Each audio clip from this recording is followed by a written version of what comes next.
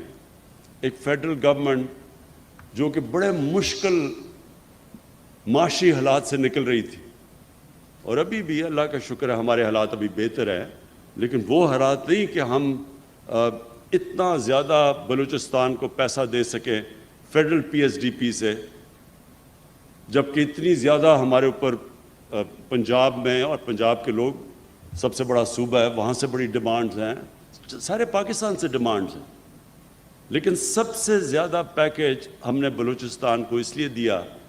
کہ ہمارا خیال ہے کہ بلوچستان کے لوگوں سے واقعی انصاف نہیں ہوا، وہ پیچھے رہ گئے، اور بلوچستان سے سینٹر نے بھی انصاف نہیں کیا، اور بلوچستان کے اپنے سیاستدانوں نے بھی اس سے انصاف نہیں کیا۔ جو پیسہ آتا بھی تھا میرے خیال میں وہ بھی صحیح طرح نہیں لگا، اور وہ لوگوں نے اپنی ذات کے اوپر وہ پیسہ خرچ کیا ہوگا، لیکن بلوچستان کے لوگوں کے لیے جو پیسہ جانا چاہیے تھا، اس لیے وہ جو سارا ایک احساس محرومی پھیلنی شروع ہوگی بلوچستان میں، یہ کبھی نہ پھیلتی اگر بلوچستان کے لوگ بھی جو اپنے پولیٹیشنز تھے وہ بھی اپنا صحیح معنی میں اندر جو بھی پیسہ ملتا تھا وہ صحیح معنی میں خرچ کرتے۔ تو میں صرف آپ کو یہ بتانا چاہتا ہوں کہ ایک تو ہم نے سب سے بڑا اپنا پیکیج دیا فیڈرل گورنمنٹ نے بلوچستان کو، لیکن میں صرف یہ گوادر کے لیے جو ہم نے کوشش کی اب تک، اور یہ ابھی شروعات ہے، انشاءاللہ یہ بڑھتی جائیں گی۔ ایک تو ہم ڈی سیلینیشن پلانٹ کے اوپر پوری اب کوشش کر رہے ہیں کہ جلدی سے جلدی ایک لگے، چائنیز کے ساتھ مل کے بھی ایک 300 بیڈ کا ٹیچنگ ہاسپٹل بن رہا ہے۔ یہ ٹیچنگ ہاسپٹل زیادہ ضروری ہوتا ہے، اس سے پھر آپ کے ڈاکٹرز بھی ٹرین ہوتے ہیں یہاں، آپ کی نرسز بھی ٹرین ہوتی ہیں، تو وہ صرف یہی نہیں کہ ہاسپٹل علاج کرتا ہے، وہ ٹرین بھی کرتا رہتا ہے۔ اس کے بعد پھر جو جام صاحب نے بھی بات کی کہ یہ جو باہر سے بڑے بڑے ٹرالرز آتے ہیں اور ہمارے صدیوں سے یہاں لوگ، ان کی صرف روزگار ہی ہے کہ سمندر میں مچھلیاں پکڑیں، اور یہ بڑے بڑے ٹرالرز آتے ہیں اور وہ آہستہ آہستہ جو ان کا روزگار ہے وہ دیکھتے ہیں کہ کم ہوتی جاتی ہیں مچھلیاں۔ تو ہم نے اب پوری طرح یہ جو بڑے بڑے فورن ٹرالرز آتے ہیں ان کے اوپر ہم نے پورا بین لگا دیا، اور وہ جو چائنیز ٹرالر کی میں اس لیے بات کر رہا ہوں کہ کوئی چائنیز گورنمنٹ ہمارے بڑے اچھے تعلقات ہیں، ان کو کوئی اس چیز میں برا نہیں ہوگا کہ کوئی اللیگل غیر قانونی طور کے اوپر یہاں فشنگ کرے، ان کو کوئی نہیں ہوگا۔ ہم پاکستانی کوئی چیز چائنا میں اللیگل کرے تو چائنیز اس کو سزا دیتے ہیں، اور ہاں کہیں بھی دنیا میں کوئی کرے جو بھی قانون توڑتا ہے اس کو سزا ملنی چاہیے، تو ان کو کوئی اعتراض اس کا نہیں ہونا چاہیے۔ لیکن یہ میں آپ کو شور کر دیتا ہوں کہ اپنے یہ جو محنت کش لوگ جو بڑی مشکلوں سے اپنی روزی کماتے ہیں، ہم آپ کو پوری طرح پروٹیکشن دیں گے۔ ایک ہم نے قرضے دیے ہیں کامیاب جوان میں، ہم نے 10 ارب روپے کے قرضے کامیاب جوان پروگرام میں اور میری ٹائم جو ہماری منسٹری ہے انہوں نے مل کے پروگرام بنایا ہوا ہے کہ مچھلیوں پکڑنے والوں کی جو ان کی کشتی ہیں ان کو اپ گریڈ کرنا، ان کا جو بھی یہ استعمال کرتے ہیں مچھلی پکڑنے کے لیے ان ساری چیزوں کو اپ گریڈ کرنا۔ تو اس میں سے اب تک ہم نے 10 ارب روپیہ ہم نے ایلوکیٹ کیا تھا، اس میں سے 5 ارب روپیہ ہم خرچ کر چکے ہیں کہ مچھلی پکڑنے والوں کے لیے قرضے دے چکے ہیں۔ پھر ہم نے فیصلہ کیا تھا کہ ہم لو کاسٹ ہاؤسنگ یعنی ہم سستے قرضوں کے اوپر لوگوں کو دیں گے تاکہ لوگ گھر بنا سکیں۔ تو ہم نے اپلیکینٹس مانگے ہیں، 4000 گوادر سے ہمارے پاس اپلیکیشنز آئی ہیں، اس میں سے ہم نے اب 200 ایکڑ زمین کی نشاندہی کی ہے جس میں سے 2500 گھر ہم انشاءاللہ بنانا شروع کرنے لگے ہیں۔ یہ لو کاسٹ ہاؤسنگ ہے۔ پھر ہم نے اسکالرشپس کا پروگرام رکھا ہے کہ یہاں کے لوگوں کے لیے ہم اسکالرشپس دیں، یہ احساس پروگرام کے نیچے ہیں۔ جو ہمارا بہت بڑا احساس کا پروگرام ہے، اس میں اب تک ہم نے جو ہمارے پروگرام میں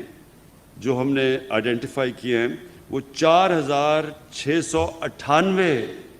نوجوان ہیں جن کو ہم احساس کی اسکالرشپس دے رہے ہیں. اور پھر ہماری یہ کوشش ہے کہ جو کمیونیکیشن، دیکھیں سب سے بڑا مسئلہ یہ بلوچستان کا ہے، کمیونیکیشن اتنا بڑا علاقہ ہے، آبادی پھیلی ہوئی ہے یہاں، ان کو پہنچنے کے لیے کنیکٹیوٹی کا بڑا ایشو ہے. تو اب ہم پوری کوشش کر رہے ہیں کہ 3G 4G جو کہ انٹرنیٹ کنیکٹیوٹی ہے وہ آہستہ آہستہ ہم بلوچستان میں ساری جگہ پھیلا دیں، تاکہ لوگوں کے لیے اس سے فائدہ یہ ہوگا آگے جا کے لوگ اپنے گھروں میں بیٹھ کے کام کر سکتے ہیں، خواتین گھر میں بیٹھ کے روزگار اپنا کما سکتی ہیں. تو یہ ہمارا اگلا ہے کہ ہم کور کریں. تقریباً اب تک میرے خیال میں 40% تک ہم پہنچ چکے ہیں، یہ ہماری کوشش ہے.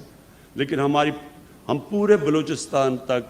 3G 4G کی کنیکٹیوٹی انٹرنیٹ کی کرنا چاہتے ہیں، جس سے بالکل ایک سارے علاقے کے اندر ایک انشاءاللہ ہمارے یوتھ کے لیے بہت بڑی اپرچونٹیز مل جائیں گی. میں آخر میں آپ سب کو ایک چیز پھر سے اس چیز کا احساس دلوانا چاہتا ہوں کہ ہماری گورنمنٹ ہر سال ہمارا انشاءاللہ ہماری اکانومی جیسے جیسے اٹھ رہی ہے،